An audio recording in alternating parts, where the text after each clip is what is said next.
Ini tidak sulit. Si Tulin tidak perlu berpikir terlalu banyak dan memberikan jawaban yang mengiyakan. Oke, bantu aku menemukan keberadaan orang itu. Apakah aku bisa mendapatkan sesuatu yang berguna darinya sepenuhnya bergantung pada kemampuanku. Chen Qingyuan, tolong bantu saya. Baiklah, serahkan masalah ini padaku. Si Tulin mengambil tugas itu. Berapa lama waktu yang dibutuhkan? Berbicara tentang ini, Chen Qingyuan mengajukan pertanyaan. Sulit untuk mengatakannya. Lagi pula, tujuannya adalah untuk menghitung lokasi spesifik para dewa, dan karena keterbatasannya sendiri, si Tulin tidak dapat memberikan waktu yang tepat. Menunggumu. Chen Qingyuan tidak mendesaknya dan berencana untuk menunggu dengan sabar. Kalian ngobrol saja, aku coba. Setelah mengucapkan beberapa patah kata, si Tulin berdiri dan berjalan ke samping. Kemudian, ia mengangkat tangannya dan menembus kehampaan, melangkah ke celah gelap, dan memasuki dunia mandiri ciptaannya, tempat ia dapat berhitung dengan tenang tanpa gangguan. Chen Qingyuan dan Nan Gong duduk di meja, sesekali menyesap teh harum. Awalnya terasa pahit, tetapi setelahnya terasa manis dan menyegarkan. Apa kabar? Chen Qingyuan bertanya dengan khawatir. Semuanya baik-baik saja. Bagaimanapun, kakak Nan Gong tidak akan memberitahu siapapun bahwa ia telah bekerja sia-sia. Itu tidak memalukan, tetapi memalukan. Asalkan kamu aman. Chen Qingyuan mengangguk pelan dan berkata, apa rencanamu untuk masa depan? Biarkan saja. Saat ini, Nangong Ge sangat tertarik dengan jalan kuno ini, dan tidak dapat dengan mudah terlibat dalam perhitungan, jadi dia bersembunyi di sini untuk menenangkan diri dan bersantai. Kamu ikuti saja arusnya. Chen Qingyuan tersenyum, tampak santai dan tenang. Jalan di depan akan sulit. Apapun yang terjadi, kau harus mengutamakan keselamatanmu sendiri. Hanya selama kau masih hidup, harapan akan tetap ada. Nangong Gexian khawatir saudaranya akan melakukan sesuatu yang impulsif.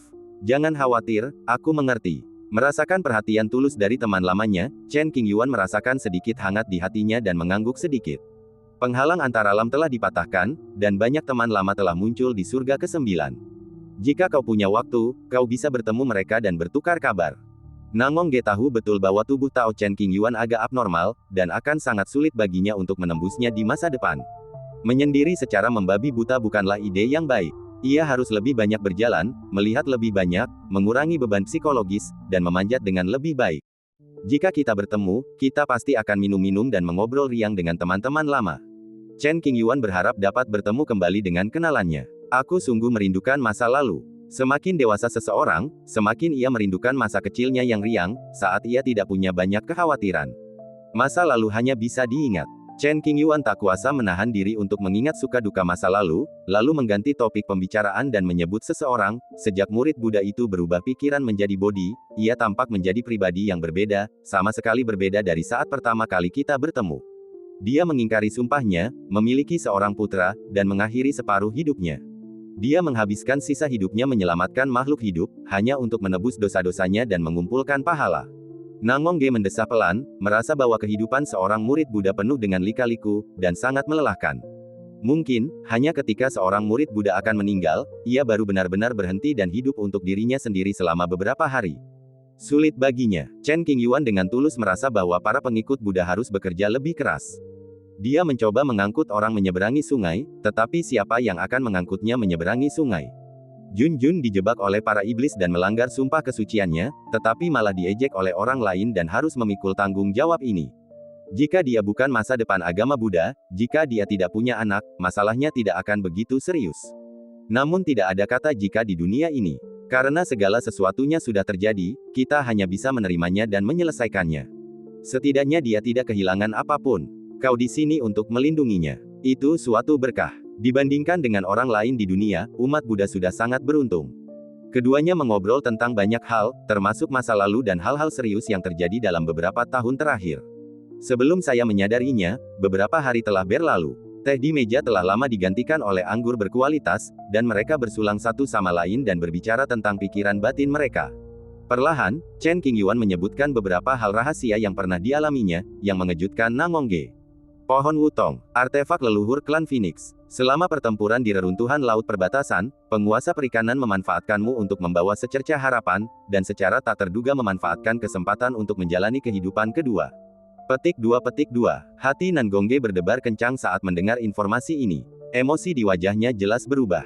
Bibirnya sesekali terbuka dan tertutup. Ia tertegun sejenak dan tidak tahu harus berkata apa. Meskipun Nangongge memiliki kemampuan menyimpulkan melampaui batas dunia, energinya terbatas dan mustahil baginya untuk mengetahui segala sesuatu di dunia kecuali jika ia dengan sengaja berusaha memahaminya, yang membutuhkan sebuah primer.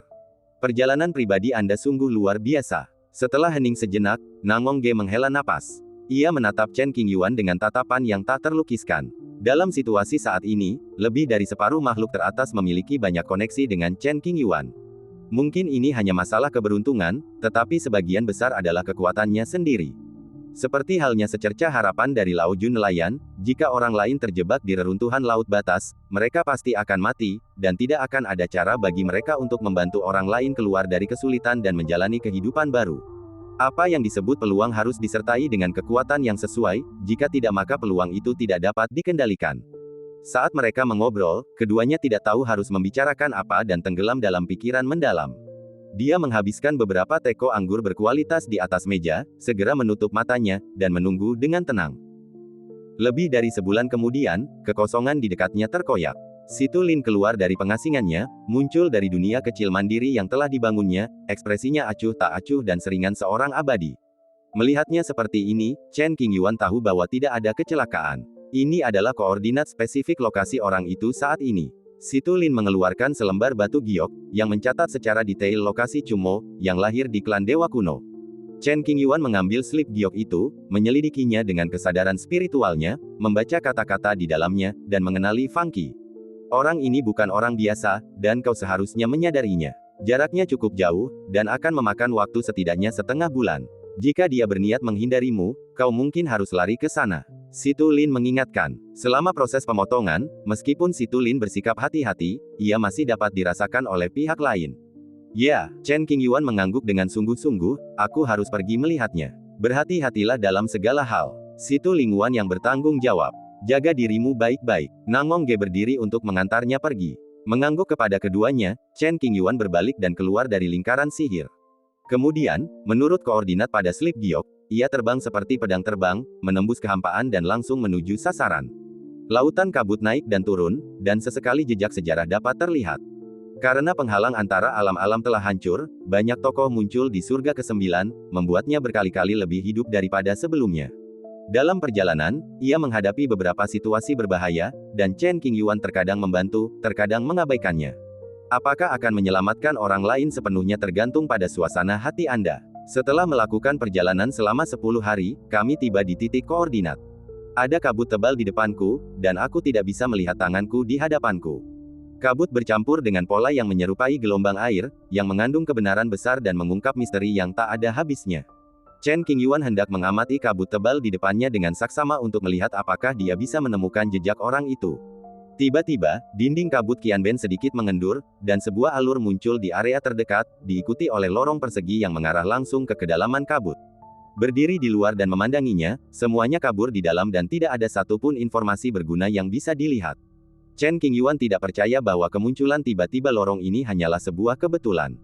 Ia menyipitkan matanya sedikit dan diam-diam mengalirkan kekuatan Tao-nya untuk menjelajah. Sayangnya, hukum di sini terlalu luar biasa dan ia tidak dapat menemukan petunjuk apapun dalam waktu singkat. Datang. Sebuah suara, tidak gembira maupun sedih, datang dari kedalaman lorong berkabut. Mendengar ini, Chen Qingyuan tidak panik dan ekspresinya tenang. Tanpa ragu terlalu lama, dia melangkah maju dan berjalan memasuki lorong itu. Perlahan-lahan masuk lebih dalam, aku mencium bau yang familiar. Dia menungguku. Mempercepat langkahnya sedikit, Chen Qingyuan melihat sedikit cahaya di depan. Ketika kami berjalan ke tempat yang terang, kami menemukan bahwa ini adalah surga. Wilayahnya luas, penuh gunung dan sungai. Energi spiritualnya melimpah dan bunga-bunga bermekaran penuh. Di bawah air terjun, airnya mengalir deras. Sesosok makhluk yang menjulang tinggi, setinggi bukit kecil, berpakaian gelap, menyajikan teh dan menunggu. Pria ini memiliki alis tebal dan mata besar, serta setiap helai rambutnya relatif tebal. Ia pasti memiliki energi yang sangat kuat, dan menghancurkan langit dan bumi bukanlah masalah baginya. Belum lama ini, Chumo menyadari seseorang sedang menghitung lokasinya. Setelah berpikir sejenak, ia memutuskan untuk tetap di sana dan melihat siapa orang itu. Begitu Chen Qingyuan menginjakkan kaki di area ini, Chumo merasakannya dan suasana hatinya sedang baik. Ia segera menyajikan teh untuk menyambutnya. Setelah memasuki tanah suci, Chen Qingyuan langsung melihat Chumo duduk di bawah air terjun. Keduanya saling memandang dan menilai. Meski ini bukan kali pertama mereka bertemu, mereka merasa sangat akrab, seperti musuh lama yang sudah saling kenal sejak lama. Duduk. Chumo memecah keheningan dan melirik kursi kosong di depannya. Gemerincing, melangkah maju, dengan ringan. Sosok Chen Qingyuan secepat angin, melayang ke kursi kosong, dan segera duduk dengan gerakan halus. Kau mencariku secara khusus, jadi ini seharusnya bukan perkelahian. Kata Chumo terus terang. Mereka berdua menganggap satu sama lain sebagai lawan yang tangguh dalam fase ini, dan mereka tidak akan memulai pertarungan dengan mudah kecuali mereka mencapai langkah ke-9 jembatan ilahi. Menunjukkan gaya terbaik dan tidak meninggalkan penyesalan juga merupakan cara menghormati lawan. Aku punya sesuatu untuk ditanyakan kepadamu. Kata Chen Qingyuan. Katakan padaku. Chumo mungkin sudah menebak maksudnya. Ekspresinya acuh tak acuh dan bicaranya singkat. Aturan ketertiban telah berubah drastis, dan sebuah jalan kuno misterius telah muncul di langit ke-9. Chen Qingyuan langsung ke intinya dan menyatakan tujuannya, apakah Anda tahu sesuatu tentang masalah ini? Aku tahu beberapa rahasia. Chumo, pria kekar, menatap Chen Qingyuan dengan nada dingin, tapi kenapa aku harus memberitahumu?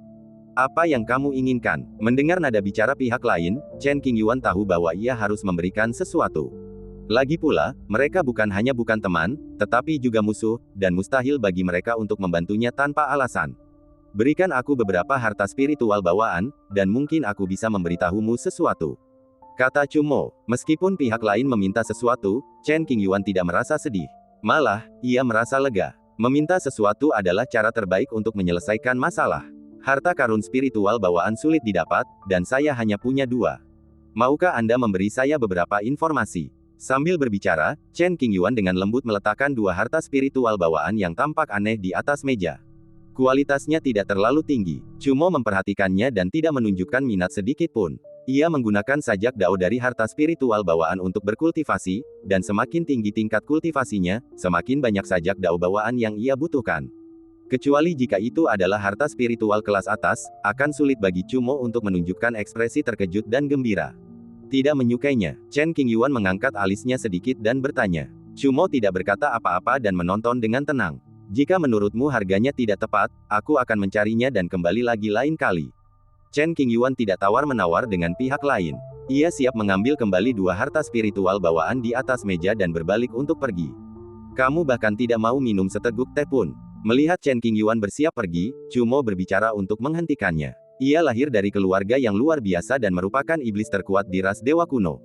Aura makhluk superior yang dipancarkannya cukup untuk membuat makhluk tak terhitung jumlahnya di dunia gemetar ketakutan dan merasakan penindasan yang luar biasa. Apakah kamu takut kalau aku melakukan sesuatu kepadamu? Melihat Chen Qingyuan tidak bergerak, Chumo berbicara lagi. Sambil melirik cangkir teh di depannya, Chen Qingyuan mengambilnya dan menyesapnya untuk menunjukkan rasa hormatnya. Dia meletakkan cangkir tehnya dan hendak bangkit, niatnya untuk pergi sudah jelas. Berikan padaku barangnya, duduk dan bicara. Mungkin karena mereka saling mengagumi, atau mungkin karena mereka sama kuatnya, Chumo memutuskan untuk membuat pengecualian dan bersedia menjawab pertanyaan Chen Qingyuan. Mendengar suara itu, Chen Qingyuan tetap tenang dan kalem, duduk tegak di tempatnya semula. Ia meletakkan kembali 2 harta spiritual di tangannya ke atas meja, lalu menatap Chumo dengan tatapan tenang, tanpa ekspresi apapun. Panggilan. Chumo mengangkat tangan kirinya, mengaitkan jari telunjuknya dengan ringan, dan mengambil harta ajaib di atas meja ke dalam sakunya. Setelah mengumpulkan barang-barang itu, wajah Chumo menunjukkan ekspresi serius selama beberapa detik, dan ia merenung, aku tidak yakin mengapa urutannya berubah. Mungkin berbeda di era ini. Chen Qingyuan mengerutkan bibirnya dan tetap diam. Chumo melanjutkan, adapun jalan yang muncul di surga ke-9, itu disebut jalan kuno Yuanchu. Setelah mendengar kata-kata kuncinya, mata Chen Qingyuan akhirnya menunjukkan sedikit fluktuasi, dan ia mengulanginya beberapa kali dalam hati, mengingatnya dengan kuat. Jalan kuno Yuanchu lahir di awal kekacauan. Pertama, seseorang harus mencapai alam pencerahan, lalu mencapai ujung jalan kuno Yuanchu. Baru setelah itu seseorang dapat memperoleh kesempatan untuk mencapai pencerahan, lalu menyeberangi jembatan ilahi, memasuki sisi lain, dan naik ke kaisar. Kata-kata Chumo sepenuhnya benar, tanpa sedikit pun kebohongan. Setelah itu, sesuatu yang tak terduga terjadi. Jalan kuno dari awal dinasti Yuan lenyap, terkubur dalam sungai sejarah yang panjang. Baru hari ini ia muncul kembali. Mampu mengucapkan kata-kata ini, Chumoyi sudah sangat menghormati Chen Qingyuan. Ada banyak detail yang tidak disebutkan. Begitu, Chen Qingyuan mengerti dan mengangguk, mengungkapkan rasa terima kasihnya, terima kasih sudah memberi tahuku. Ini hanya urusan bisnis, tak perlu berterima kasih. Chumo bersikap acuh tak acuh dan berbicara dengan nada dingin. Tehnya lumayan enak. Dalam suasana hati yang baik, Chen Qingyuan meminum sebagian besar teh di cangkir, mengangkat sudut bibirnya sedikit, dan memberikan pujian. Saat menjamu tamu terhormat, kita tentu tidak bisa mengabaikan mereka. Melihat dunia saat ini, hanya ada segelintir orang yang dapat diperlakukan dengan hormat seperti itu oleh Chumo.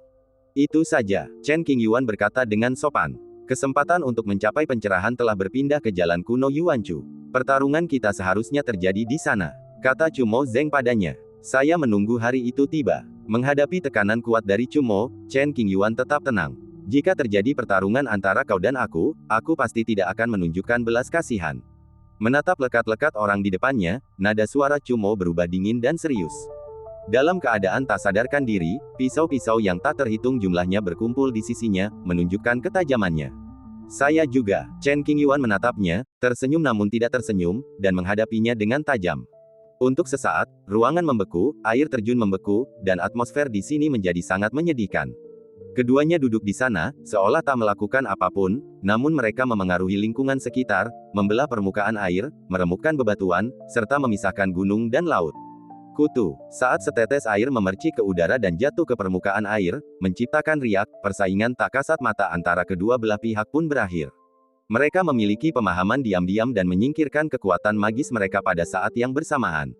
Saat mata mereka bertemu, ruang terdistorsi. Ada pertanyaan lainnya. Setelah beberapa saat menemui jalan buntu, Chumo bertanya. Tidak lagi, Chen Qingyuan menanggapi dengan acuh tak acuh. Selamat tinggal, aku tidak akan mengantarmu. Chumo tetap acuh tak acuh dan duduk diam. Kemudian, Chen Qingyuan berdiri. Sebelum pergi, keduanya kembali saling menatap dalam-dalam. Chen Qingyuan melangkah sepanjang jalan yang dia datangi. Sebenarnya kedua belah pihak ingin bertempur sekarang, tetapi waktunya belum tepat, sehingga mereka terpaksa menahannya. Begitu perang meletus, segala upaya akan dikerahkan, dan hasilnya tidak dapat diramalkan. Setelah meninggalkan surga yang telah diatur Chumo, Chen Qingyuan menoleh ke belakang dan melihat bahwa area berkabut telah menghilang. Jelas, Chumo telah bersembunyi dan pindah, tidak ingin diganggu oleh orang lain. Aura orang ini lebih kuat daripada terakhir kali kita bertemu. Chen Qingyuan meningkatkan tingkat bahaya Chumo beberapa tingkat dalam benaknya, dengan wajah serius, tidak berani meremehkannya sedikit pun. Teruslah bergerak maju dan berpikir sepanjang jalan. Jalan kuno di awal dinasti Yuan. Ini adalah pertama kalinya Chen Qingyuan mendengar kejadian ini dan dia sangat mementingkan kejadian ini. Dia tidak meragukan apa yang dikatakan Chumo. Pihak lain tidak perlu mengarang kebohongan. Tentu saja, kita tidak bisa begitu saja mempercayai orang lain. Benar atau tidaknya berita ini akan dinilai oleh saudara Nangong dan saudara Situ Lin Qian. Dengan kata kunci, jalan kuno awal dinasti Yuan, saya percaya bahwa dengan kemampuan luar biasa mereka akan dapat menemukan banyak rahasia kuno. Dulu, jika seseorang menyimpulkan sesuatu tanpa dasar, akan sangat mudah untuk menyentuh aturan terlarang dan mati. Namun, sekarang setelah seseorang memiliki arahan yang akurat, faktor kesulitannya jauh berkurang. Situ Lin dan Nangong Ge mungkin tidak menyangka perjalanan Chen Qingyuan akan berjalan semulus itu, dan berakhir tanpa hambatan apapun. Ketika mereka mengucapkan selamat tinggal kepada Chen Qingyuan, mereka khawatir dan memberinya banyak instruksi, berpikir bahwa mereka tidak akan melihatnya lagi dalam waktu dekat. Memanggil, Chen Qingyuan seperti seekor burung bangau, terbang melalui lautan kabut di negeri dongeng, meninggalkan beberapa bayangan. Dalam perjalanan, Chen Qingyuan menemukan sesuatu dan berhenti sejenak. Aku mencium aroma yang familiar. Mengikuti nafas ini, saya menemukan lokasi orang tersebut. Di suatu tempat di lautan kabut, ada retakan. Celah itu mengarah ke alam rahasia dari zaman kuno, dan banyak orang memasukinya, berharap memperoleh keberuntungan yang menakjubkan. Chen Qingyuan berdiri di kehampaan di dekatnya menunggu, dan bertemu seorang kenalan beberapa hari kemudian.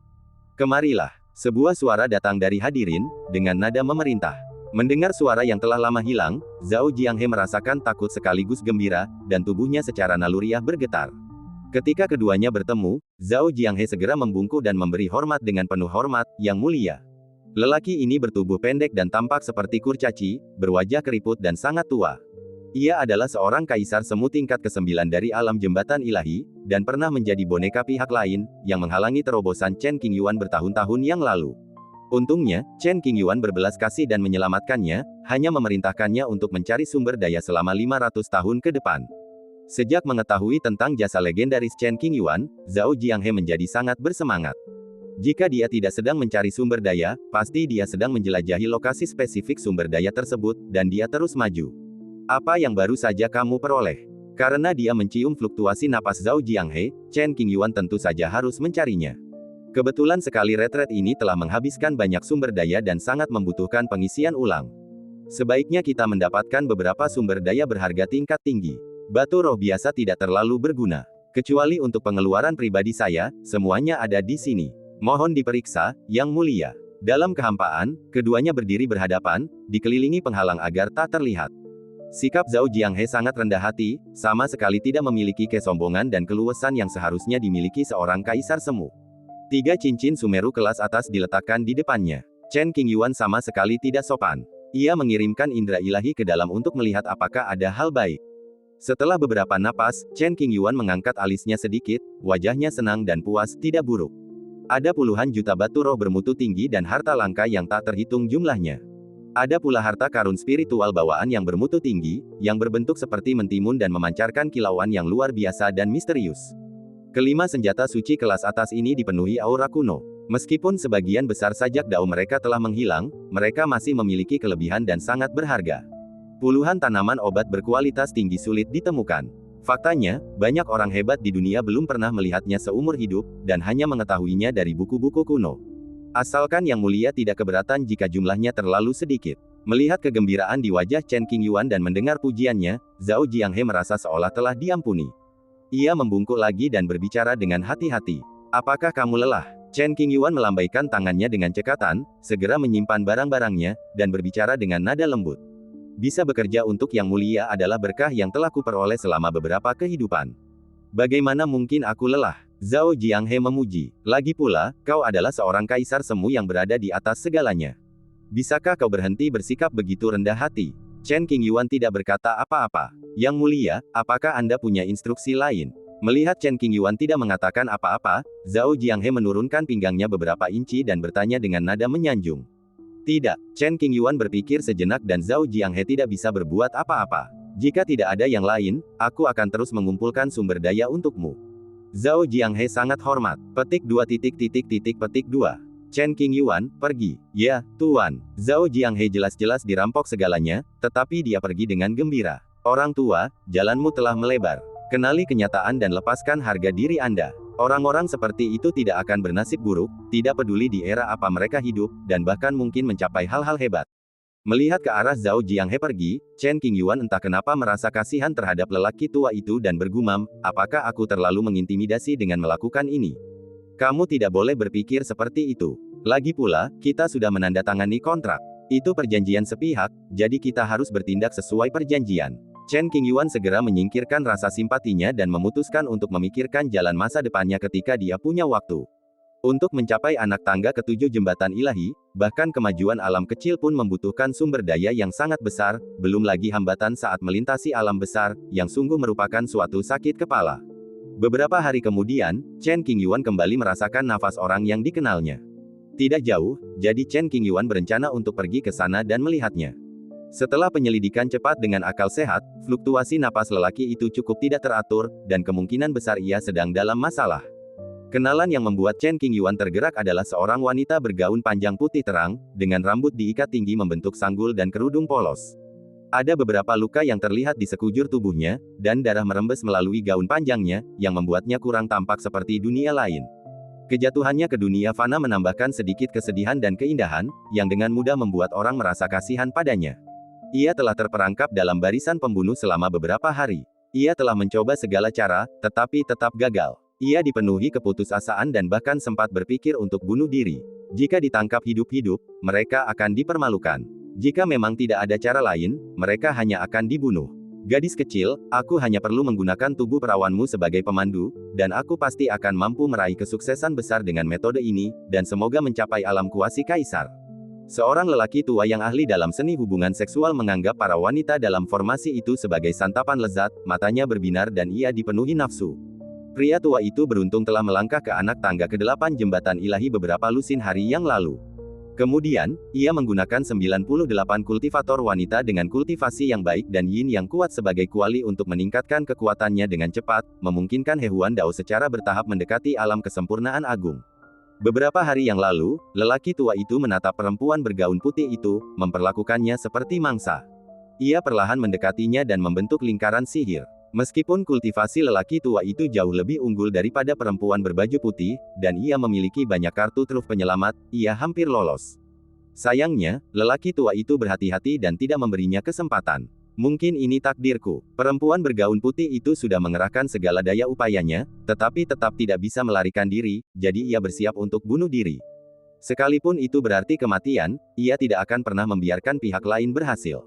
Tidak semudah itu untuk mati. Orang tua itu melihat niat wanita berpakaian putih itu, mengendalikan formasi, memadatkan rantai yang tak terhitung jumlahnya, dan melilit tubuh halus wanita itu dengan kecepatan yang sangat cepat, membuatnya tidak bisa bergerak. Belum lagi bunuh diri, untuk menggerakkan jari-jarinya saja dia sudah tidak punya tenaga. Tubuhnya menegang dan dia kehilangan kendali atas kesadarannya untuk sementara. Sudah berakhir. Wanita berpakaian putih itu, terikat erat dengan rantai, tampak pucat dan tidak dapat membayangkan apa yang akan dihadapinya selanjutnya. Namanya Wang Sutong, seorang wanita suci dari Istana Lihua di wilayah selatan. Ia berbakat dan kekuatannya jauh melampaui rekan-rekannya. Setelah mengetahui bahwa penghalang jalan telah lenyap, Wang Sutong langsung naik ke langit ke-9, hanya untuk melihat sekilas pemandangan dari puncak. Tanpa diduga, ia diincar oleh seorang pencuri tua bejat yang ahli dalam jalan kebahagiaan, dan nyawanya terancam. Ledakan. Tiba-tiba, Wang Sutong mendengar suara retakan yang keras dan menduga ada sesuatu yang meledak. Kemudian, rantai yang melilit tubuhnya perlahan mengendur. Keadaan telah berubah, tetapi Wang Sutong masih belum bahagia untuk saat ini. Ia selalu waspada terhadap lingkungan sekitar, dan melihat ke arah asal suara itu. Wang Sutong tidak akan pernah melupakan pandangan ini, dan dia akan sering memikirkannya selama sisa hidupnya. Formasi itu terkoyak oleh kekuatan yang dahsyat, dan seorang pria menyerbu masuk dari bagian yang terkoyak itu. Dia mengenakan jubah brokat hijau dan sepasang sepatu kain yang warnanya sangat serasi. Dia memiliki perawakan tinggi dan tegap dan tampak tampan. Awannya tipis, anginnya sepoi-sepoi, dan temperamennya luar biasa. Orang ini adalah Chen Qingyuan. Ketika ia tiba, ia melihat si tua mesum yang sedang merapal mantra. Ia membunuhnya dengan jentikan jari, cepat dan efisien, tanpa sepatah kata pun. Santo, lama tak berjumpa. Chen Qingyuan dan Wang Sutong adalah kenalan lama, mereka bertemu di pesta 100 Meridian dahulu kala. Selanjutnya, Sekte Qing dan Istana Lixiong kemudian menjadi sekutu, dengan pertukaran yang sering terjadi antara kedua belah pihak. Wang Sutong tertegun sejenak ketika melihat orang itu datang. Kemudian ia menoleh ke samping, tanpa sadar menutupi kulit putih saljunya yang terekspos karena pakaian yang robek, dan pipinya sedikit memerah, yang tidak mudah disadari orang lain. Menyadari sedikit rasa malu di wajah Wang Sutong, Chen Qingyuan segera membelakanginya, menutup pikirannya, dan menunggu dengan sabar. Tak lama kemudian, Wang Sutong berganti dengan gaun panjang seputih salju yang bersih dan rapi. Sikapnya tetap tenang dan anggun seperti sebelumnya. Ia melangkah maju perlahan, membungkuk, dan mengungkapkan rasa terima kasihnya yang tulus. Terima kasih, Yang Mulia, karena telah menyelamatkan saya. Dengan kecerdasannya, dia tentu menduga bahwa orang tua mesum itu sudah mati. Jika Anda lewat, silakan angkat tangan. Chen Qingyuan tersenyum tipis. Menatap orang di depannya, Wang Sutong mengerucutkan bibir merahnya, mengerahkan tenaga dengan ujung jarinya, merasa rumit. Sosok kuat yang membuatku tak berdaya itu bagaikan semut di hadapan Chen Qingyuan, mudah sekali terinjak sampai mati. Jarak antara aku dan dia lebih dari sekadar jurang, dan aku takkan pernah bisa mengejarnya seumur hidup ini. Ini adalah sebuah bantuan untuk Yang Mulia, namun ini juga merupakan anugerah penyelamat nyawa bagi saya. Jika Chen Qingyuan tidak muncul, Wang Sutong tahu betul apa yang akan terjadi padanya, dan dia sangat berterima kasih.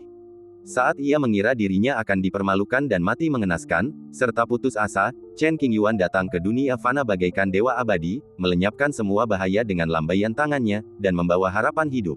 Adegan tadi terukir abadi di lubuk jiwanya. Waktu tak hanya tak akan mengencerkan atau mengaburkannya, tetapi justru akan membekas dalam, menjadi bagian tak terpisahkan dari jiwanya. Dulu dia punya perasaan terhadap Chen Qingyuan, dan setelah anugerah penyelamat hidupnya hari ini, perasaan di lubuk hatinya mulai berakar seperti benih, tumbuh dengan cepat dan sulit untuk dibendung. Kita adalah teman lama, jangan ucapkan kata-kata sopan seperti ini. Karena dia mengetahui bahwa teman lamanya sedang dalam bahaya, Chen Qingyuan segera pergi ke sana untuk menawarkan bantuan. Karena kita telah menemui hal semacam itu, kita tidak boleh tinggal diam saja. Saya mendengarkan Yang Mulia. Wang Sutong membungkuk dan mempertahankan sikap hormat, tidak berani melampaui batas. Bicaralah sambil berjalan. Chen Qingyuan melambaikan tangannya dan menghapus seluruh lingkaran sihir dengan mudah dan tanpa tekanan apapun. Keduanya tampak berjalan berdampingan, tetapi sebenarnya Wang Sutong selalu setengah langkah di belakang dan tidak berani berjalan berdampingan karena rasa hormat. Dengan indera tajamnya, Chen Qingyuan tentu saja memperhatikan detail kecil ini. Namun, ia tidak menunjukkannya, dan berjalan perlahan. Mengapa Sang Santo berjalan sendirian? Mengapa dia tidak bepergian dengan seseorang dari klan yang sama? Lebih banyak orang berarti lebih banyak kekuatan, yang dapat memainkan peran besar dalam mengubah situasi saat menghadapi masalah. Saya terbiasa sendirian. Wang Sutong terlahir dengan tubuh sedingin es dan memancarkan sifat dingin yang amat sangat sejak kecil, yang membuat orang takut mendekatinya, maka ia tidak mempunyai teman dekat. Setelah sekian lama, aku mulai terbiasa menyendiri dan menjaga jarak dengan orang lain. Hari ke-9 adalah masa krisis. Jika Santo datang ke sini sendirian, sebaiknya segera pergi. Memastikan keselamatan diri sendiri adalah hal terpenting. Chen Qingyuan berbicara dengan prihatin. Ya, setelah kejadian ini, Wang Sutong mendapat pelajaran berharga. Jika kau tidak cukup kuat, jangan pergi ke tempat berbahaya. Aku akan pergi secepat mungkin. Ya, Chen Qingyuan dan Wang Sutong tidak banyak bicara, jadi mereka berpamitan. Jika Sein Maiden tidak punya hal lain untuk dikatakan, mari kita pamit sekarang. Sudah hampir 1000 tahun sejak terakhir kali kita bertemu. Itu terjadi dalam sekejap mata, begitu cepat. Yang mulia, mohon bersabar. Mendengar kata-kata perpisahan itu, Wang Sutong tidak menunjukkan emosi apapun di permukaan, tetapi hatinya sedikit bergetar. Ia menghadap Chen Qingyuan dan membungkuk lagi. Jaga dirimu baik-baik. Tempat ini tidak jauh dari pusaran hukum menuju surga ke-8, jadi tidak akan terjadi kecelakaan. Chen Qingyuan membungkuk dan pergi dengan tenang. Dia seperti peri dalam lukisan, yang tiba-tiba datang ke dunia manusia. Ia menyelamatkan orang-orang yang berada dalam kegelapan dan keputusasaan, lalu ia pergi begitu saja seperti angin sepoi-sepoi, meninggalkan orang-orang yang menatapnya dengan tak percaya. Kita mungkin akan bertemu lagi suatu hari nanti. Setelah lama memandang ke kejauhan, Wang Sutong berpikir dan menantikannya. Ia mengikuti nasihat Chen Qingyuan dan segera meninggalkan surga ke-9. Bertahun-tahun kemudian, ketika ia memiliki kekuatan untuk melindungi dirinya sendiri, ia pasti akan kembali. Bagi yang lain, itu adalah kejadian yang tak terlupakan dalam hidup mereka, tetapi bagi Chen Qingyuan, itu hanya episode kecil dalam perjalanan dan dia tidak menganggapnya serius. Beberapa hari kemudian, saya bertemu lagi dengan teman lama saya. Tidak ada batasan di jalan menuju jembatan suci. Semua biksu jembatan suci dapat masuk dan keluar dengan bebas. Ada orang yang datang dan pergi, dan suasananya relatif ramai. Lautan kabut di depan terbelah, dan karena berada tinggi di langit, aku melihat ke bawah dan melihat sebuah tangga kuno menuju ke area yang tak ku kenal. Seharusnya itu semacam tempat rahasia di mana bahaya dan peluang hidup berdampingan. Auranya, siapapun yang dapat mengejutkan Chen Qingyuan pastilah luar biasa. Setelah ragu sejenak, dia memutuskan untuk masuk dan melihat-lihat. Dia melesat ke area yang terputus, berdiri di tangga, dan bergerak menuju kedalaman selangkah demi selangkah. Merasakan pesona aturan-aturan kuno dan memperhatikan jejak-jejak yang ditinggalkan oleh waktu, rasa sejarah yang kuat menyelimuti Anda, menggetarkan jiwa Anda dan membuat Anda berdiri dengan kagum. 1/4 jam kemudian, kami sampai di ujung tangga. Di depannya terdapat sebuah gerbang batu hijau kuno, tingginya sekitar 20 kaki, seperti bukit kecil, dengan jejak-jejak perubahan waktu yang masih tersisa di setiap bagiannya. Gerbang batu telah dibuka, dan banyak orang telah masuk, bersemangat untuk mendapatkan kesempatan. Suara mendesing. Chen Qingyuan tampak santai. Ia mengangkat kaki kirinya dan melangkah maju. Tubuhnya seringan sayap tipis, dan ia memasuki gerbang batu dalam sekejap mata. Begitu memasuki gerbang batu, Anda akan melihat pemandangan pasir kuning di seluruh langit. Gurun pasir itu luas tak berbatas, dengan peninggalan budaya kuno dan bangunan-bangunan lapuk yang tertinggal di berbagai sudut. Jejak kejayaannya di masa lalu masih samar-samar terlihat, tetapi sayang sekali gurun itu telah terkikis oleh waktu dan mungkin hancur hanya dengan sentuhan sekecil apapun. Matahari yang pecah menggantung di atas kepala, terbentuk oleh hukum khusus tempat ini. Jejak samar pola kekaisaran. Chen Qingyuan menatap matahari yang pecah, mengamatinya dengan saksama, dan membuat beberapa penemuan. Menurut kesimpulan awal, tempat ini seharusnya ditinggalkan oleh seorang kaisar kuno. Kesempatan yang ditinggalkan kaisar cukup untuk mengejutkan dan menggetarkan banyak makhluk di dunia. Meskipun ada banyak bahaya di sini, itu tidak dapat menghentikan orang untuk masuk. Setiap orang merasa dirinya unik, diberkati Tuhan, dan ditakdirkan untuk mengubah kemalangan menjadi keberuntungan, mendaki selangkah demi selangkah menuju puncak yang luar biasa. Baru ketika ajal menjemput, mereka menyadari betapa biasa mereka dan menyesalinya. Beberapa sosok melintas melewatinya, tetapi Chen Qingyuan tidak peduli. Bahkan jika orang-orang melewati Chen Qingyuan, mereka tidak akan menyadarinya. Seolah-olah dia transparan dan tidak ada di dunia ini. Chen Qingyuan tidak menyukai gaya kerja yang menonjol, tetapi ia kebetulan menyebabkan banyak peristiwa besar yang mengguncang dunia. Di sana, mencium aroma orang yang dikenalnya, Chen Qingyuan melangkah maju. Berjalan-jalan santai di taman, dia tidak terbang ke udara. Meski jelas-jelas aku melangkah di padang pasir, aku tak meninggalkan jejak kaki sekecil apapun, bak hantu, samar dan tak terlihat. Setelah beberapa jam, mereka tiba di kedalaman gurun dan melihat sebuah istana kuno yang besar dan hitam pekat. Kuil kuno itu berdiri di atas gurun, temboknya tebal dan tinggi, menjulang ke langit. Setiap sudut diukir dengan pola tau hitam pekat, yang hikmat dan megah, dan mengandung beberapa misteri zaman kuno, yang membuat orang bingung dan bingung. Kabut tipis menyelimuti bagian luar kuil, membuatnya tampak misterius. Ada beberapa jejak kaki di luar kuil kuno, dan banyak orang masuk ke dalam. Mengikuti jalan yang diambil orang lain, Chen Qingyuan berjalan langsung masuk. Jalan giok hitam itu penuh retakan. Dada, Chen Qingyuan berjalan maju perlahan dan melihat banyak pilar besar yang menjulang ke langit dan berbagai dekorasi yang diukir dari batu. Kadang-kadang Anda dapat melihat beberapa sosok bergerak maju mundur, dan kadang-kadang Anda dapat mencium bau napas pertempuran yang berkecamuk. Urusan orang lain tidak ada hubungannya dengan Chen Qingyuan. Mengikuti aura hukum yang familiar, dia berjalan ke aula samping. Cahaya keemasan melindungi tubuh, menangkal semua roh jahat, dan menjaga terhadap bahaya yang tidak diketahui. Tata letak aula samping ini agak rumit. Pola-pola tahu di sudut-sudutnya bagaikan riak air, disertai bunyi lonceng yang samar-samar, memberikan kesan yang agak menyeramkan. Setelah mendorong satu demi satu pintu hitam, Chen Qingyuan akhirnya memasuki ruang batu yang sangat tersembunyi. Kalau bukan karena bimbingan aroma yang familiar, tak akan mudah menemukannya. Saat Anda melangkah ke ruang rahasia, jimat Tao yang sangat kuat menghantam wajah Anda. Memanggil. Segera setelah itu, cahaya biru muda bergegas menuju pintu keluar ruang rahasia dan tiba di depan Chen Qingyuan. Kemudian, Chen Qingyuan tanpa sadar mengangkat tangannya dan meraih benda yang memancarkan cahaya biru di telapak tangannya. Bas! Sesosok tubuh bergegas mendekat dan melintas ke posisi Chen Qingyuan, dengan maksud meraih harta karun yang berusaha melarikan diri. Pada saat ini, keduanya saling memandang. Ada kejutan dan kecelakaan. Itu adalah pemandangan yang sangat familiar, menyebabkan keduanya merasakan perasaan aneh di hati mereka. Bajingan, kamu datang ke sini lewat bau. Orang yang berbicara adalah Ye Liujun, leluhur klan roh api kuno. Kebetulan, Chen Qingyuan tersenyum canggung. Kembalikan barang-barangku. Ye Liujun melirik apa yang ada di tangan Chen Qingyuan dan memarahi. Apa? Chen Qingyuan menekan telapak tangannya dengan ringan, dan benda itu menghilang. Ia berpura-pura bingung dan bertanya balik. Petik 2. Ekspresi Ye Liujun sedikit tertegun, dan Jian Chen tidak bisa mempercayai matanya. Mengapa orang ini bisa begitu tidak tahu malu? Kejadian serupa terulang kembali, seolah-olah jarum yang tak terhitung jumlahnya telah ditusukkan ke jantung Ye Liujun. Ia merasa sangat tidak nyaman dan tercekik. Ye Liujun tak kuasa menahan diri untuk mengingat kembali sumber daya terbaik yang telah susah payah ia peroleh, namun direnggut oleh Chen Qingyuan. Adegan saat itu sama persis dengan hari ini, seolah baru terjadi kemarin, begitu nyata dan sangat jelas. Bajingan, kau mencoba menipuku lagi. Ye Liujun mengenakan jubah brokat biru tua. Ia tampak sangat muda, tetapi tatapan matanya begitu dalam, seolah-olah ia telah mengalami banyak sekali perubahan hidup. Dia menatap teman jahatnya di depannya, matanya merah karena marah, dan dia berharap bisa mengulitinya hidup-hidup. Saya tidak mengerti apa yang kamu katakan. Chen Qingyuan masih memiliki ekspresi bingung di wajahnya. Chen Qingyuan, aku akan membunuhmu. Ye Liujun mengumpat dengan keras dan menyingsingkan lengan bajunya untuk bersiap bertarung. Benda yang memancarkan cahaya biru aneh itu merupakan makhluk langka di dunia. Pengembunan aura kekaisaran hanya dapat diciptakan melalui barang-barang pribadi Kaisar Agung. Proses ini memakan waktu lama, dan tingkat keberhasilannya sangat rendah.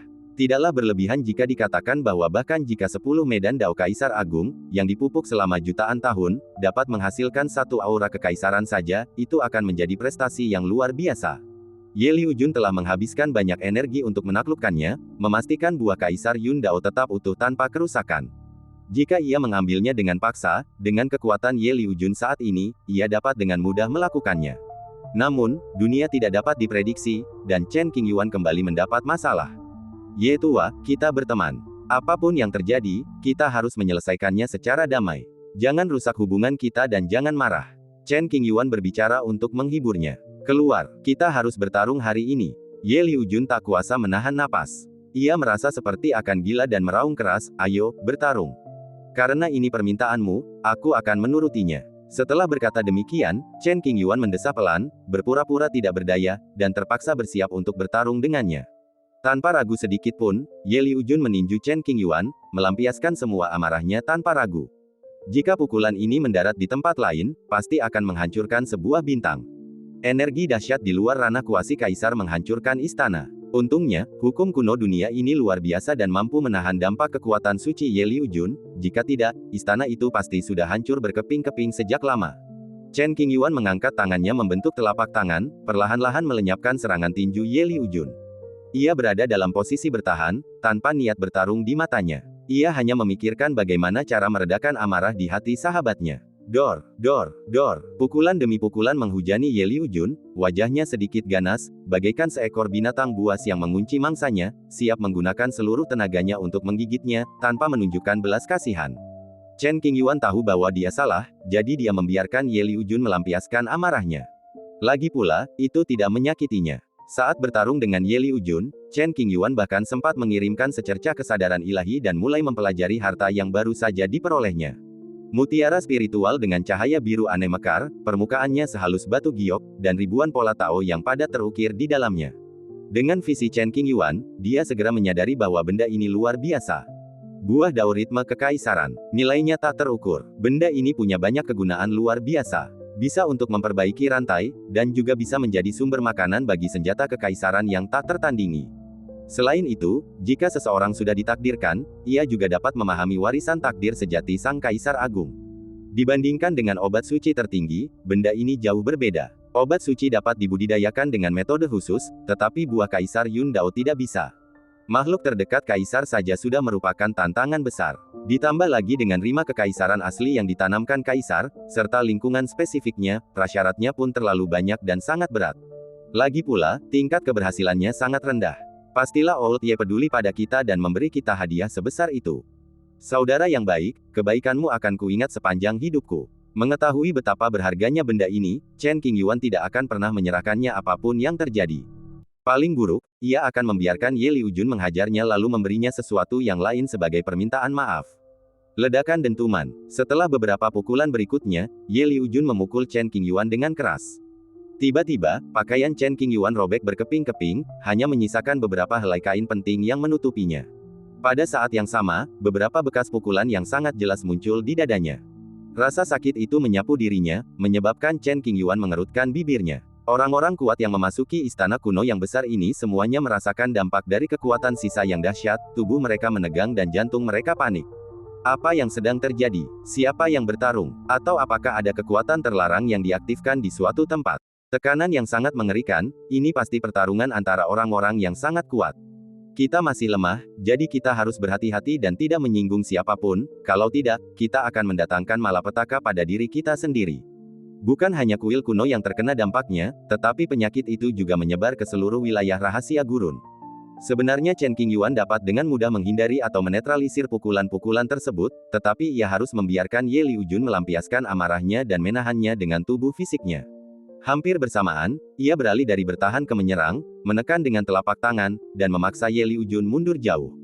Ia menghentikan serangan untuk sementara, terengah-engah, bukan karena kelelahan, melainkan karena marah. Ye tua, mari kita tenang dan duduk untuk membicarakan apa yang sedang terjadi. Chen Qingyuan berdiskusi. Pergi, tidak ada yang perlu dibicarakan.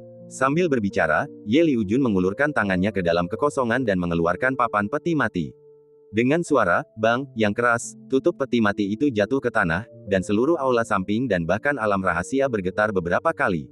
Pola-pola kekaisaran tertinggi terjalin pada papan peti mati, memancarkan aura yang menakutkan dan mengandung kekuatan tertinggi. Begitu melihat tutup peti mati, senyum di wajah Chen Qingyuan langsung lenyap. Ia mengerutkan kening dan berkata dengan serius, Pak Tua Ye, tutup peti matinya sudah dibuka. Jangan bercanda lagi, aku ingin memukulmu sampai mati dengan tutup peti matiku sekarang juga. Ye Liujun sangat marah dan suaranya nyaring, bagaikan guntur yang mengguncang bumi. Atau aku akan memberimu kompensasi. Chen Qingyuan membahasnya lagi. Tidak, kata Ye Liujun tegas, berikan padaku barang-barang itu, kalau tidak, kita tidak akan selesai. Aku tidak bermaksud menipumu, tapi benda ini jatuh ke tanganku. Kau tidak bisa menyalahkanku. Pada saat ini, Chen Qingyuan tidak bisa lagi berpura-pura bingung. Bermainlah dan bercanda sesukamu, tapi jangan sampai merusak hubungan.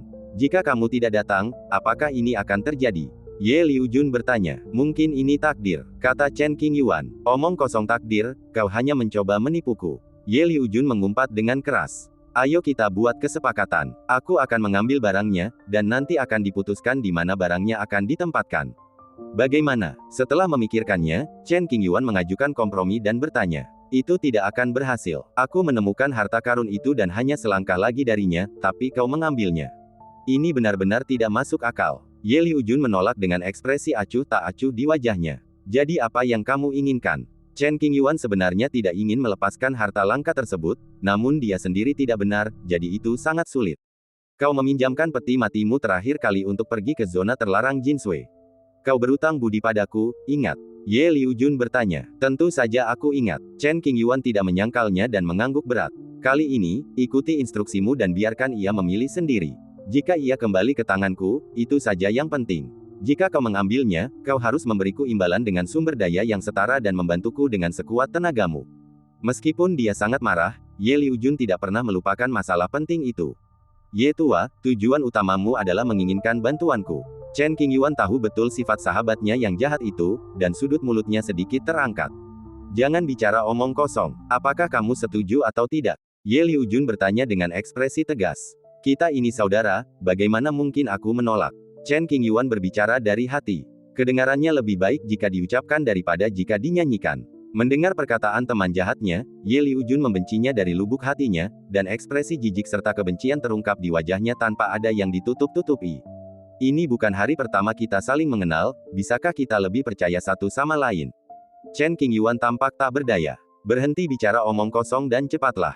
Ye Liujun menahan keinginan untuk memukul Chen Qingyuan sampai mati dan berkata dengan kejam. Pertama-tama blokir kekosongan ini untuk memastikan situasi tidak menjadi tidak terkendali. Lalu dia mengeluarkan manik roh biru dari tasnya dan melemparkannya tinggi ke langit, membiarkannya menentukan pilihannya sendiri. Bagaimanapun, mereka adalah saudara.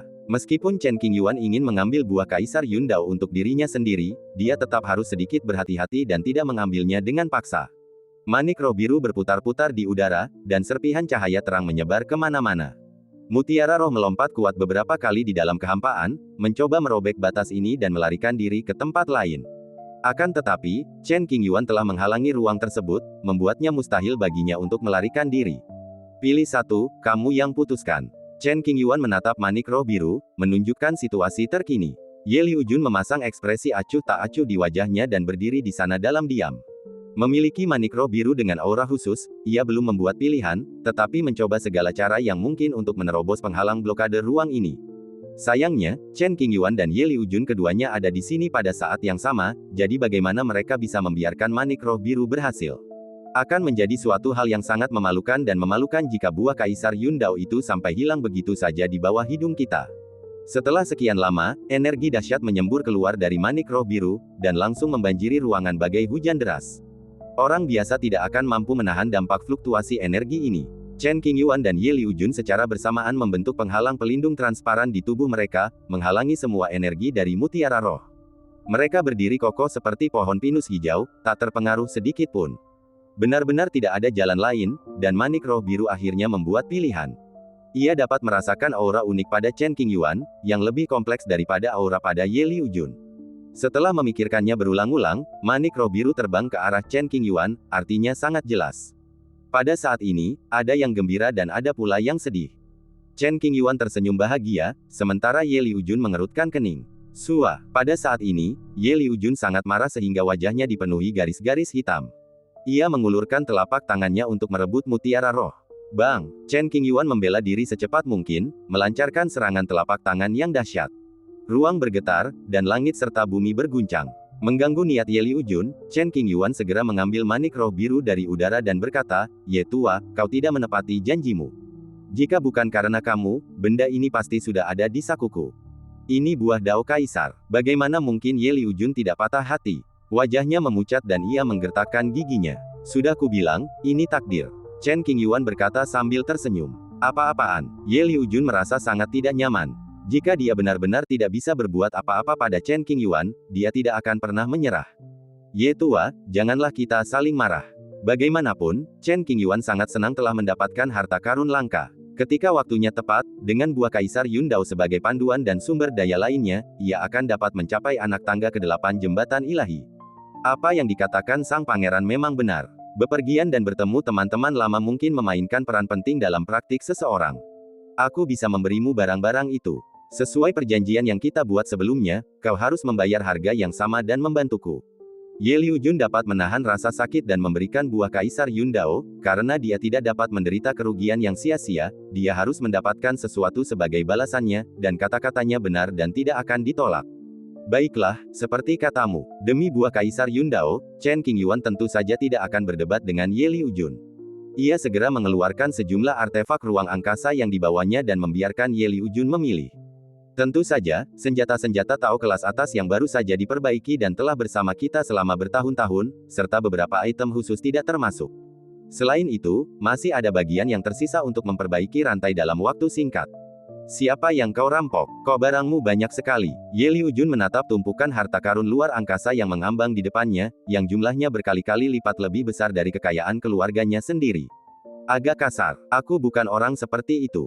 Ini semua takdir. Ini tentang reputasi. Chen Qingyuan segera membela diri. Cek, Ye Liujun terlalu malas membuang waktu dan berkata dengan nada memerintah, cabut larangannya. Huff. Chen Qingyuan melambaikan lengan bajunya dan menghapus jejak pribadi lebih dari 10 harta ruang angkasa, membuat mereka tidak memiliki pemilik. Ye Liujun bergerak sangat cepat, segera mengirimkan kesadaran spiritual ke dalam harta karun spasial. Dalam beberapa tarikan napas, ia memperkirakan nilai sumber daya ini. Tanpa kegembiraan, ia sedikit mengernyit, agak tidak puas, meskipun ada banyak hal, saya khawatir nilainya tidak cukup.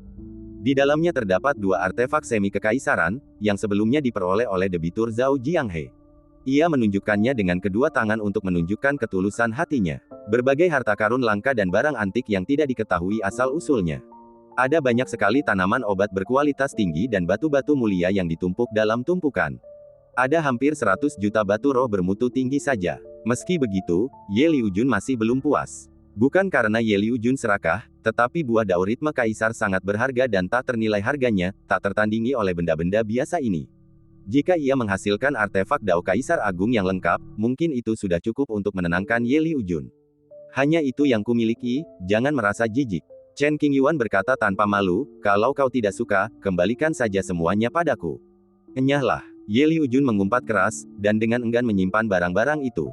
Dengan wajah muram, ia berkata tegas, barang-barang ini hanya bisa dianggap bunga. Kau berutang senjata kekaisaran kepadaku, dan kau harus mengembalikannya kepadaku di masa depan. Ye tua, permintaanmu terlalu berlebihan.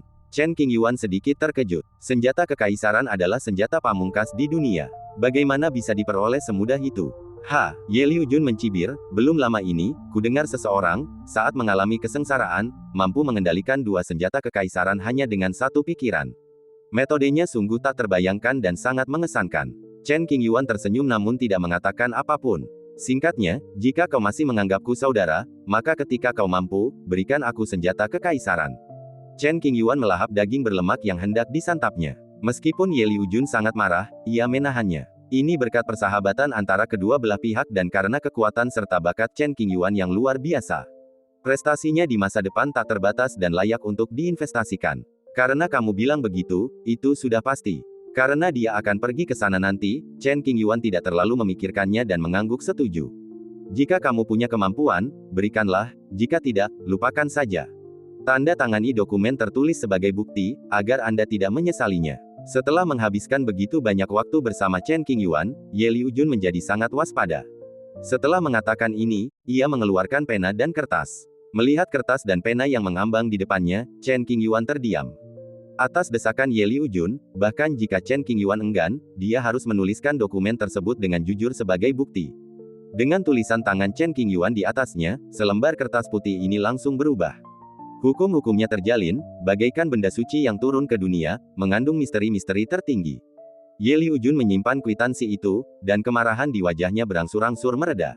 Itu hanya janji. Jika keluarga Chen Qingyuan cukup kaya di masa depan, dia pasti akan memenuhinya dan tidak akan berbuat curang.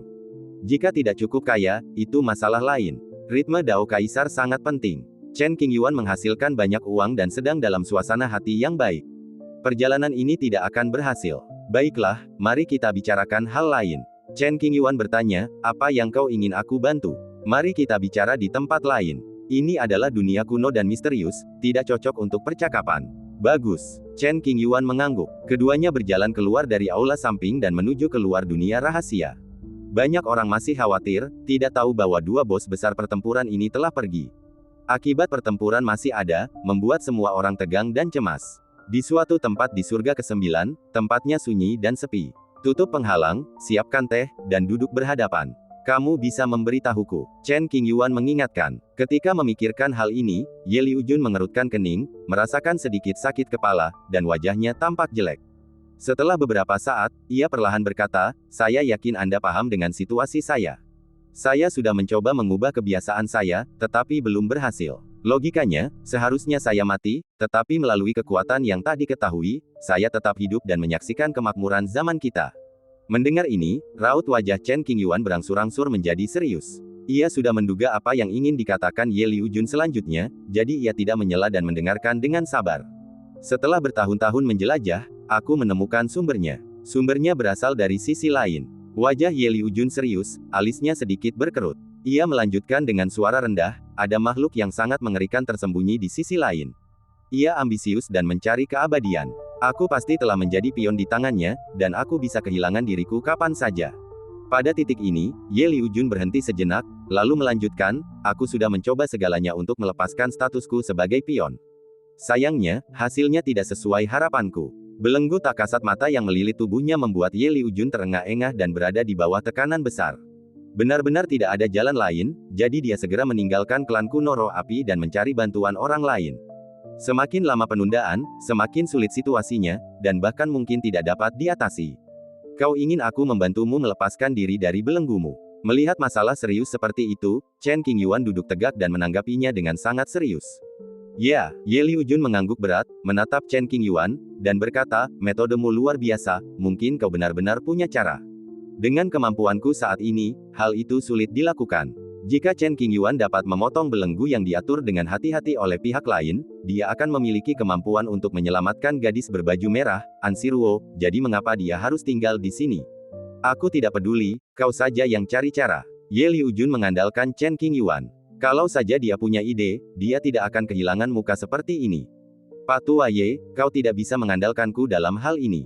Chen Qingyuan tiba-tiba merasakan tekanan yang luar biasa dan berkata cepat, aku tidak mampu untuk saat ini. Tapi kamu bisa menemukan orang. Ye Liujun tentu tahu ini. Dengan kekuatan Chen Qingyuan saat ini, dia pasti tidak bisa membantunya. Bagaimana apanya? Chen Qingyuan menyipitkan matanya sedikit, dan ada tebakan dalam benaknya.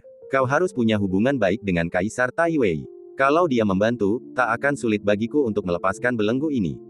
Ketika berbicara tentang Kaisar Tai Wei, Ye Liujun berdiri dengan kagum, tatapannya sedikit berubah, bagaikan manusia biasa di dunia, menatap gunung yang menjulang tinggi di antara awan, kekaguman terpancar dari lubuk hatinya. Bertahun-tahun yang lalu, Ye Liujun memasuki makam Kaisar Dongyu dan memperoleh banyak pencerahan, menebus kekurangannya di kehidupan sebelumnya. Sejak saat itu, ia benar-benar memahami siapa Kaisar Tai Wei yang dikabarkan itu. Kemudian, dalam pertempuran di zona terlarang Jinsui, Kaisar Tai Wei menekan mayat para kaisar hanya dengan satu jari, membalikkan keadaan bagaikan alien. Kecepatannya yang mengerikan melampaui pertahanan psikologis para tokoh penting, yang berseru bahwa itu tak terbayangkan dan sangat mengejutkan. Aku tidak punya muka untuk meminta Kaisar Tai Wei memecahkan kebuntuan ini. Chen Qingyuan memvetonya sendiri. Dulu di pertempuran di zona terlarang Jinsui, saat kau diambang kematian, Kaisar Tai Wei menghancurkan semua pahlawan dengan kekuatan guntur. Jika dia tidak ada hubungannya denganmu, dia tidak akan melakukan itu. Ye Liujun membenarkan hal ini. Sekalipun aku ingin meminta bantuan Kaisar Tai Wei, aku tidak akan bisa menemukan siapapun. Chen Qingyuan tersenyum pahit. Ini memang masalah. Ye Liujun memikirkannya dengan serius dan berkata, mengapa tidak membiarkan saudara Nan Gong yang menyimpulkannya? Mungkin dia bisa menemukan lokasi Kaisar Tai Wei.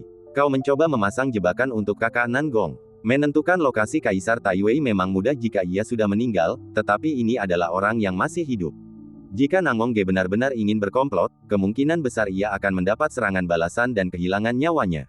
Oh, Ye Liujun sedikit tidak sabar, lupa bahwa roda sebab akibat takdir itu sangat mengerikan, dan memperhitungkannya dengan tidak sopan dan dapat dengan mudah menyebabkan bencana. Pak Tua Ye, jangan cemas. Chen Qingyuan menghiburnya dengan lembut, jangan cemas. Tenangkan pikiranmu, segalanya akan baik-baik saja pada akhirnya. Enyahlah, Kalau ini tidak terjadi padamu, kau tidak akan bisa bicara tanpa rasa khawatir. Ye Liujun mengerutkan kening dan mengumpat dengan santai. Aku khawatir padamu. Chen Qingyuan tentu saja menanggapi kematian Guan Laoye dengan sangat serius dan tidak akan tinggal diam. Jika kau benar-benar peduli padaku, carilah cara untuk menyelesaikan masalah ini secepatnya. Ye Liujun melemparkan beban berat ini kepada Chen Qingyuan, dan Chen Qingyuan pun menjadi bos yang acuh tak acuh, tidak mau peduli dengan apapun, hidupku ada di tanganmu. Apa yang kamu katakan memberiku banyak tekanan. Chen Qingyuan tampak sedikit tidak berdaya. Kamu berutang padaku, kamu harus membayarnya kembali. Ye Liujun percaya diri dan benar. Aku berutang budi padamu. Aku pasti akan membayarmu kembali. Itu memang hutang budi, ditambah lagi dengan buah diyun kali ini, Chen Qingyuan harus memikirkan cara untuk membantu Ye Liujun dan tidak bisa asal-asalan. Karena kekuatannya sendiri tidak dapat untuk sementara melepaskan belenggu dari kedalaman pihak lain, seseorang secara alami perlu meminta bantuan eksternal. Itu melibatkan pihak lain, apalagi orang biasa, bahkan kekuatan teratas seperti Changgeng Sword Immortal tidak mampu menyentuhnya. Situ Lin dan Nan Gongge mahir dalam deduksi dan tidak terikat dengan dunia.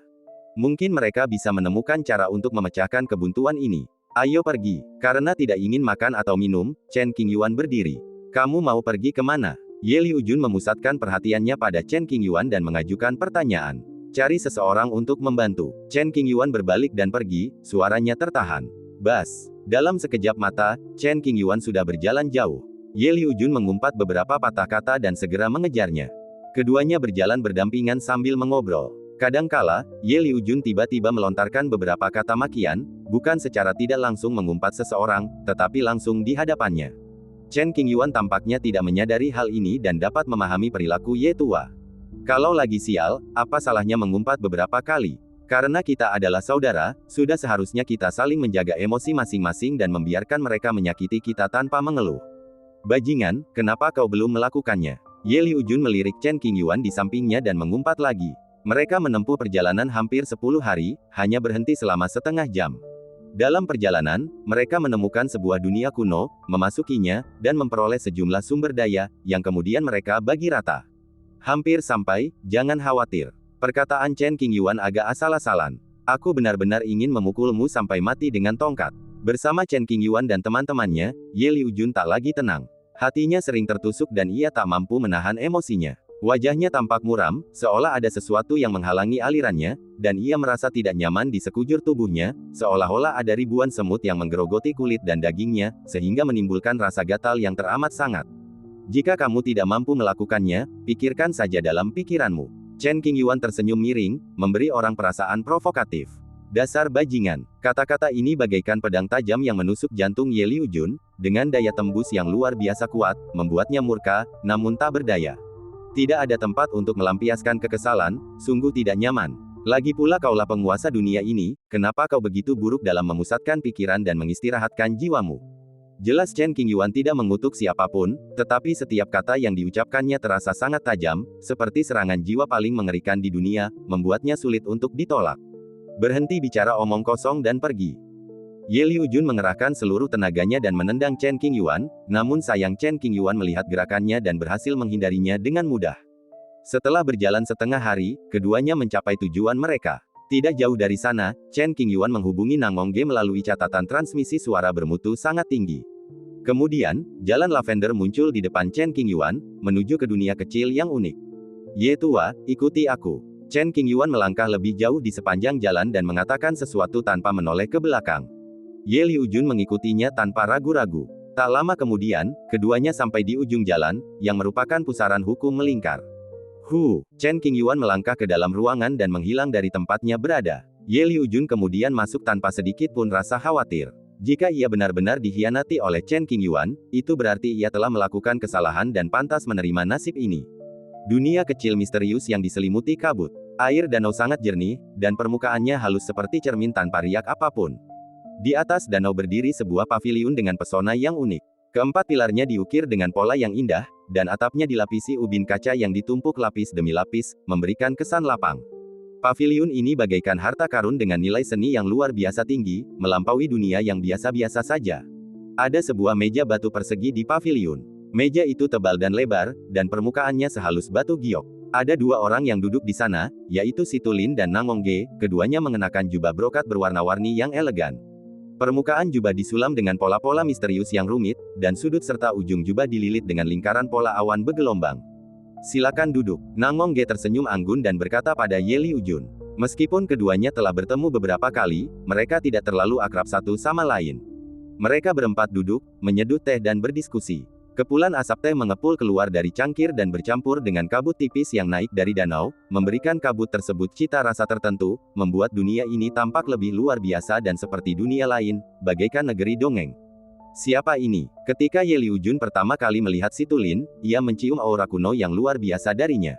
Ia sama sekali tidak meremehkannya. Ia mengamatinya dengan saksama beberapa kali dan menyadari bahwa Situlin sungguh tak terduga. Dengan wajah serius, ia bertanya langsung. Nenek moyang Nangong Yuzi. Chen Qingyuan memberikan pengantar singkat. Oh, nenek moyang anak itu. Mendengar suara itu, raut wajah Ye Liujun sedikit berubah, pandangan aneh melintas di matanya, dan ketertarikannya terusik. Saya Situlin, dan saya memberi hormat kepada Tuan Sejati Liu. Untuk menunjukkan rasa hormat, Situlin membungkuk kepada Ye Liujun sambil tersenyum di wajahnya. Ye Liujun sama sekali tidak terkejut ketika pihak lain mengungkapkan asal-usulnya yang sebenarnya. Lagi pula, berita bahwa ia telah menjalani kehidupan kedua sudah diketahui semua orang. Liu Zhenjun adalah gelar Ye Liujun. Dengan kemampuan tinjunya yang luar biasa, ia menindas dunia selama satu era, dan tak seorang pun mampu melawannya. Situlin, siapa orang ini? Setelah berpikir lama, Ye Liujun masih belum menemukan titik terang, dan kecurigaan di antara alisnya justru bertambah, bukannya berkurang. Kemudian ia berpikir bahwa orang ini mungkin bos tersembunyi dari Langya Villa, jadi wajar saja jika ia tidak mengenalnya. Mengenai kedalaman kemampuan Situlin, Ye Liujun tidak ragu, terlihat dari penampilan dan sikap Nangongge dan Chen Qingyuan. Tidak mungkin bagi orang yang lemah untuk duduk di sini dengan tenang. Teman, Ye Liujun menyingkirkan pikirannya dan menjawab dengan sopan. Menurut garis waktu normal, Situlin lahir di awal zaman kuno dan jauh lebih tua dari Ye Liujun. Akan tetapi, karena kejadian kitab suci terlarang dan cara luar biasa Situlin dalam menyembunyikan dirinya, nama aslinya tidak diketahui oleh generasi selanjutnya. Apakah perjalananmu berjalan baik? Situlin mengalihkan pandangannya ke Chen Qingyuan, berharap akhir yang bahagia. Tidak apa-apa, Chen Qingyuan mengangguk. Mendengar ini, hati Situlin dan Nangongge sedikit bergetar, tatapan mereka terfokus dan ekspresi mereka mendesak. Apa alasannya? Situ datang ke Zeng untuk bertanya. Pada saat yang sama, Nangongge perlahan mengepalkan tangannya, menatap Chen Qingyuan dengan sepasang mata tajam, menahan napas, menunggu jawaban. Meskipun Ye Liujun tidak tahu apa yang mereka bicarakan, dia pikir itu bukan masalah kecil, jadi dia menutup bibirnya dan mendengarkan dengan penuh perhatian. Jalan kuno di awal dinasti Yuan. Saat berbicara, Chen Qingyuan mengangkat tangan kanannya dan menulis kata-kata ini di udara. Ledakan. Melihat dan mendengar kata-kata itu, mereka bertiga terkejut, seolah-olah mereka telah melihat sesuatu yang tak terkatakan. Benang-benang hukum tak kasat mata datang dari segala arah, melilit tubuh dan bahkan jiwa mereka. Ye Liujun langsung menebak apa arti jalan kuno Yuanchu. Hal itu pasti berkaitan erat dengan perubahan tatanan langit ke-9, dan kemungkinan besar akan memengaruhi situasi di masa depan. Dunia misterius ini sunyi dan tenang. Telinga semua orang berdengung, dan kekuatan samar aturan tabu menekan bahu mereka, seolah ingin menghancurkan mereka menjadi debu. Darah di tubuh mereka mengalir balik dan mereka tak bisa bernapas. Dalam keadaan tak sadarkan diri, semua orang melihat cahaya keemasan yang menyilaukan, yang terjalin dengan hukum kekacauan dan mengandung misteri tak terhingga. Perlahan, cahaya keemasan itu terpisah dan berubah menjadi bintang-bintang yang tak terhitung jumlahnya, yang berkumpul membentuk jalan kuno menuju akhir yang tak diketahui. Kemudian, banyak dewa dan iblis kuno dengan wujud aneh muncul, dan setiap gerakan mereka memiliki kekuatan dahsyat untuk menghancurkan dunia. Ledakan. Jantung semua orang berhenti sejenak, lalu berdetak lagi. Pemandangan di depan mata mereka lenyap bagai asap, dan kesadaran mereka kembali ke tubuh masing-masing. Pengalaman barusan terasa seperti mimpi besar, tak tersentuh. Setelah sadar kembali, Situlin dan Nangongge langsung saling berpandangan, dan masing-masing melihat secercah keterkejutan dan kegembiraan di mata masing-masing. Pemandangan yang baru saja saya lihat jelas bukan ilusi. Ini berarti bahwa informasi yang dibawa Chen Qingyuan tidak salah. Bagi Nangongge, yang suka menyelidiki sejarah kuno, dia sangat gembira dan pasti akan memegang petunjuk ini dan mencari peluang bagus untuk membuat kesimpulan nanti. Dengan Fangqi, tingkat kesulitan akan sangat berkurang. Berdasarkan jawaban-jawaban tersebut, mereka mencari jejak sejarah. Nangongge dan Situlin pun bekerja sama, dan semuanya tampak berjalan lancar tanpa kecelakaan. Panggilan. Situ Lin menghela napas pelan, kilatan tajam melintas di matanya. Ia sangat tertarik pada sejarah tabu zaman kuno dan sedang merencanakan cara untuk mengungkapnya. Berapa biayanya? Nangong Ge mengendalikan emosinya dan bertanya. 2 harta spiritual bawaan. Chen Qingyuan menjawab dengan jujur. Itu sangat mudah. Setelah mendengar ini, banyak orang tidak mempercayainya. Ini adalah rahasia tabu, dan hanya membutuhkan 2 harta spiritual bawaan. Meskipun harta karun spiritual bawaan sangat berharga, banyak yang masih dapat ditemukan di dunia yang makmur ini. Kau benar-benar punya muka. Kalau kita ke sana, kita pasti akan pulang dengan tangan kosong atau membayar mahal. Situ Lin mengatakan kebenaran dengan nada bercanda. Hanya bercanda, kata Chen Qingyuan dengan rendah hati. Ini benar-benar suatu kehormatan yang luar biasa, kata Nangong Ge. Chen Qingyuan tidak tahu harus berkata apa tentang ini dan hanya diam saja. Suasana menjadi hening, dan semua orang minum beberapa teguk teh, masing-masing memikirkan hal-hal mereka sendiri. Chen tua, mari kita bicara tentang ayahku. Lagi pula, ada orang lain yang hadir, jadi Ye Liujun tetap memberi Chen Qingyuan sedikit wajah, tidak mengutuknya, dan bersikap cukup hormat. Setelah kata-kata ini diucapkan, semua orang melirik Ye Liujun pada saat yang sama. Berdasarkan posisiku, aku seharusnya bisa merasakan ada yang tidak beres dengan Ye tua. Chen Qingyuan langsung ke intinya, belenggu hukum dari pihak lawan bisa menjerumuskannya ke jurang kapan saja. Ketika membicarakan hal ini, wajah Ye Liujun tampak berat, seolah-olah bintang-bintang yang tak terhitung jumlahnya menekan kepalanya, membuat seluruh tubuhnya tegang dan sangat tidak nyaman. Situ Lin dan Nangong Ge mengangguk dengan serius, menyadari sesuatu. Apakah kalian berdua, sesama Taois, punya solusi? Ye Liujun berkata dengan serius, jika kalian bisa mematahkan belenggu ini untukku, aku akan memberikan semua milikku kepadamu. Dapat dikatakan bahwa selama dia benar-benar bisa bebas dan tidak lagi khawatir menjadi pion, Ye Liujun bersedia membayar berapapun harganya, termasuk tutup peti mati yang dipegangnya erat-erat di tangannya. Kalian berdua tolong bantu aku, lakukan saja yang terbaik. Chen Qingyuan menyebutkannya. Karena Kaisar Li Dao adalah sahabat Chen Qingyuan, kami pasti akan membantunya dengan segenap kekuatan kami. Namun, karena ini melibatkan pihak lain, kemampuan kami terbatas, dan kami khawatir tidak dapat banyak membantu. Perkataan Situ Lin cukup memberi muka pada Chen Qingyuan dan cukup rendah hati.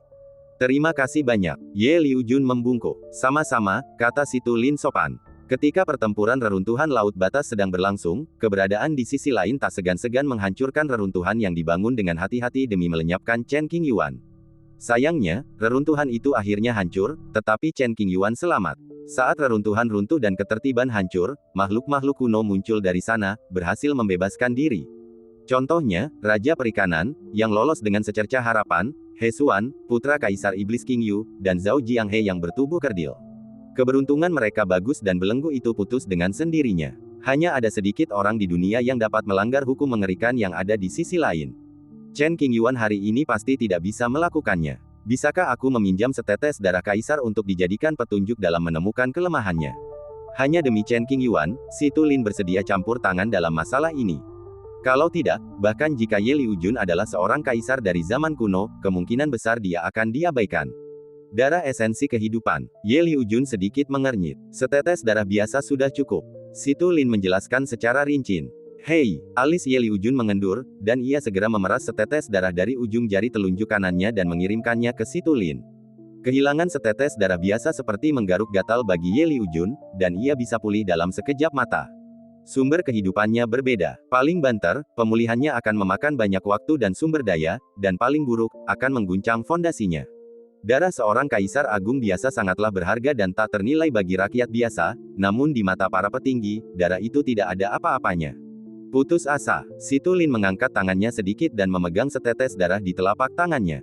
Kemudian, Situ Lin berkata kepada Nangong Ge yang duduk di sampingnya, masalah ini sangat penting dan saya butuh bantuanmu.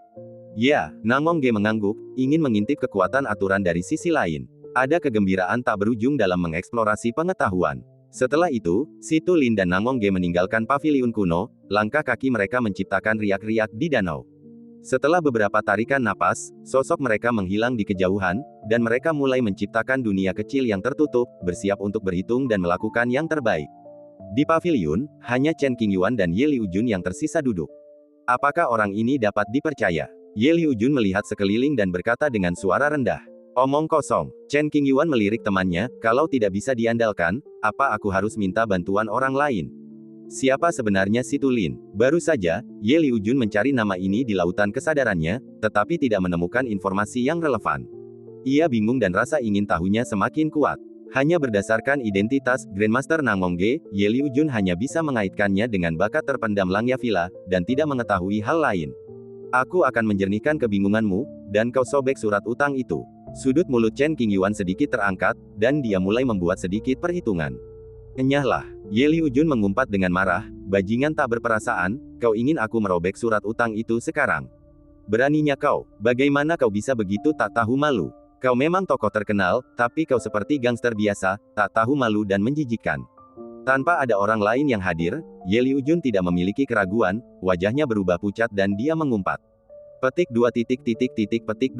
Meskipun Chen Qingyuan tidak akan marah dengan kata-kata ini, ia merasa agak tidak berdaya. Pak Tua Ye, kalau kamu tidak setuju, ya sudah. Bisakah kamu mengobrol sebentar dan berhenti bersikap begitu mudah tersinggung? Aku marah saat melihatmu. Setiap saat, Ye Liujun dapat memikirkan harta karun tertinggi yang dicegat oleh Chen Qingyuan, dan dia merasa marah, sedih, dan mendengus dingin. Kamu dan aku akan mundur selangkah. Aku akan menjawab pertanyaanmu. Tolong kendalikan amarahmu dan jangan menghinaku. Chen Qingyuan membahasnya lagi. Setelah merenung sejenak, Ye Liujun dengan enggan setuju. Karena tak mampu mengoceh dan mengamuk dengan bebas, ia merasa tak nyaman, seolah-olah salah satu kebahagiaan terbesar dalam hidupnya telah hilang.